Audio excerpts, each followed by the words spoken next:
Hello students, welcome back to my channel. आइए करते हैं क्लास 9th का chapter 2 introduction to linear polynomials exercise 2.2 का क्वेश्चन नंबर 5। इससे पहले के क्वेश्चंस हमने पहले की वीडियोस में किए हुए हैं, तो आप जाकर के मेरे चैनल पे उनको देख सकते हैं। तो देखिए क्वेश्चन क्या है। Ruby has 3 times as many 2 rupee coins as she has 5 rupee coins.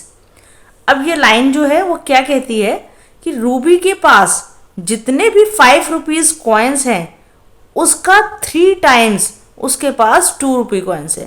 मैं फिर से एक्सप्लेन करती हूँ कि रूबी के पास जितने भी 5 रुपी कॉइन्स हैं उसका 3 times उसके पास 2 रुपी कॉइन्स है। तो हमने लेट कर लिया कि उसके पास 5 रुपी कॉइन्स कितने हैं, x हैं।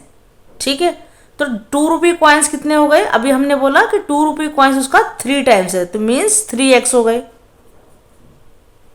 ठीक है, चलिए आगे बढ़ते हैं। If she has a total rupee 88, अगर दोनों को ऐड कर दिया जाए तो टोटल कितना आ जाएगा 88।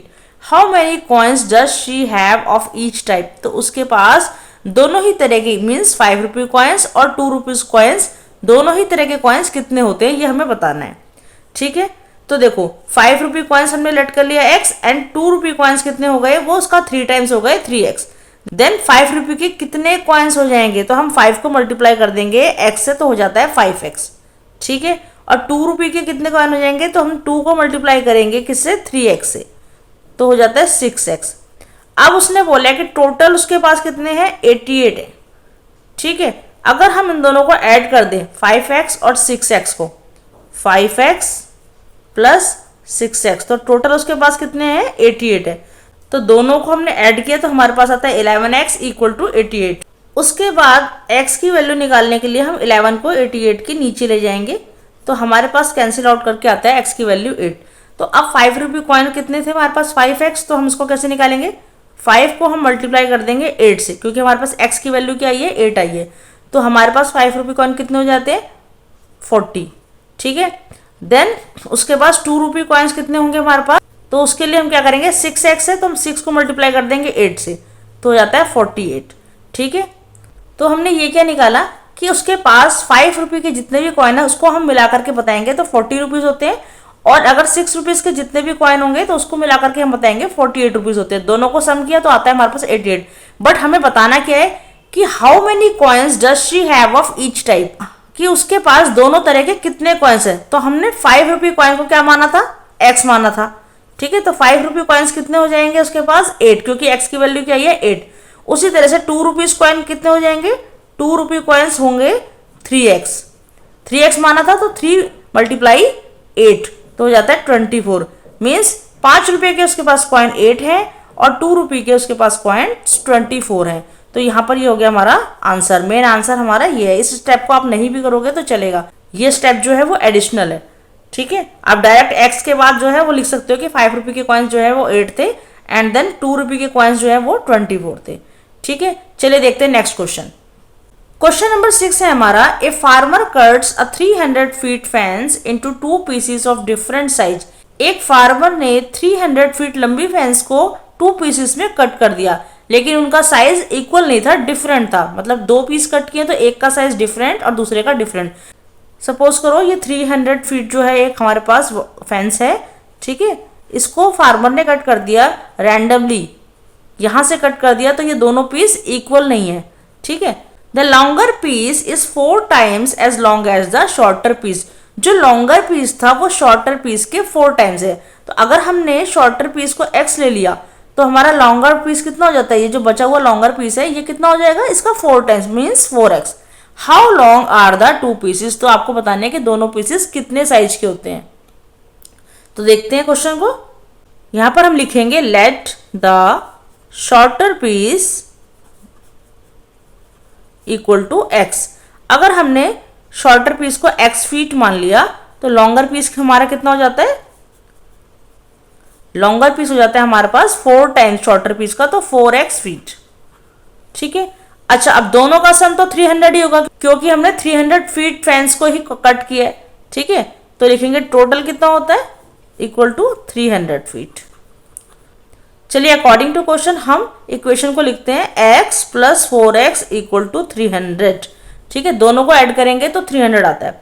यहाँ हो जाएगा 5x इक्वल टू 300, तो x की वैल्यू कितनी आ जाती है 300 अपॉन में 5, कैंसिल आउट करेंगे 5 6 30 0, मीन्स जो शॉर्टर पीस था वो x था, हमने x फीट लिया था उसको, वो कितना आ गया 60। ठीक है, तो लिख देंगे shorter piece equal to 60 feet, और लॉन्गर पीस हमारा कितना हो जाता है इसका 4 टाइम्स, तो लिखेंगे 60 मल्टीप्लाई 4 कर देते हैं, या फिर 4 मल्टीप्लाई 60 कर सकते हैं, तो आ गया 240 फीट। तो ये आ गए हमारे दोनों आंसर, शॉर्टर पीस और लॉन्गर पीस। क्वेश्चन नंबर 7 है, if the length of a rectangle is 3 more than twice its width. किसी रेक्टेंगल की लेंथ उसके विड्थ का अगर ट्वाइस कर दें और उसमें 3 ऐड कर दें तो इतनी उसकी लेंथ है। ठीक है, क्वेश्चन समझ में आया आपको? किसी भी रेक्टेंगल की विड्थ जो है, जितनी भी उसकी विड्थ होगी, उसमें हम अगर उसको ट्वाइस कर दें और उसमें 3 ऐड कर दें तो क्या है, उतनी रेक्टेंगल की लेंथ है। And its perimeter is 24 centimetre, और उसका पेरीमीटर है 24 centimetre. What are the dimensions of the rectangle. तो फिर रेक्टेंगल के हमें डायमेंशंस बताने हैं। डायमेंशंस मतलब हो गया लेंथ है एंड ब्रेड्थ, उसकी साइड्स बतानी है। ठीक है, तो लेट करते हैं, let the width of the rectangle. Rectangle की विड्थ हम लेट कर लेते हैं x सेंटीमीटर। ठीक है, देन लेंथ कितनी हो जाती है, लेंथ हो जाती है जितनी भी विड्थ है उसका अगर हम ट्वाइस कर दें तो 2x, उसमें और 3 ऐड कर दें तो इतनी उसकी लेंथ हो जाती है। उसके बाद हमें गिवन है पेरीमीटर। पेरीमीटर है 24 सेंटीमीटर। तो देखिए अकॉर्डिंग टू क्वेश्चन, इक्वेशन क्या बनी, अब हमें पता है पेरीमीटर क्या होता है, 2 multiply length plus breadth. Perimeter होता है हमारा 2 मल्टीप्लाई लेंथ प्लस ब्रेड्थ। ठीक है, तो हम एक तरफ तो पेरीमीटर पुट करते हैं 24, और उस तरफ जो है हम फॉर्मूले के अकॉर्डिंग अपनी लेंथ और ब्रेड्थ को पुट करेंगे। तो 2 लेंथ कितनी है, लेंथ है हमारी 2x प्लस 3, 2x प्लस 3, और ब्रेड्थ कितनी है, ब्रेड्थ है x। ठीक है, अब हम इसको जो है सॉल्व करते हैं, तो देखिए क्या आता है।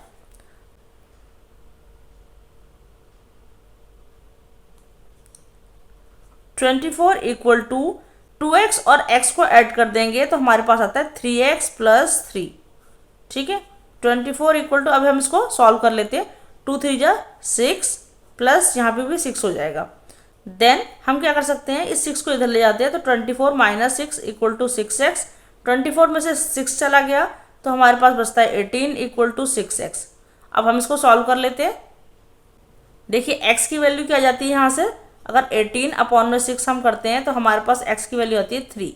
ठीक है, अब यहाँ पर हमारी x की वैल्यू 3 आ गई, इसका मतलब विड्थ ऑफ द रेक्टेंगल क्या आ गया हमारे पास 3 सेंटीमीटर। ठीक है, तो हम लिख सकते हैं length of the rectangle equal to, length कितनी थी हमारे पास 2x प्लस 3 थी, तो हमारे पास x की वैल्यू कितनी आई है 3 आई है, तो 2 मल्टीप्लाई 3 प्लस 3 कितना हो जाता है 6 प्लस 3 इक्वल टू 9 सेंटीमीटर। तो ये हो जाती है हमारी लेंथ, और विड्थ कितनी हो जाएगी हमारे पास, विड्थ थी हमारे पास x, तो ये हो जाती है 3 सेंटीमीटर। तो यहाँ पर रेक्टेंगल की डायमेंशंस जो है वो हमने निकाल ली हैं। तो आई होप आपको वीडियो पसंद आई होगी। अगर वीडियो पसंद आई हो तो मेरे चैनल को सब्सक्राइब करें। Thanks for watching.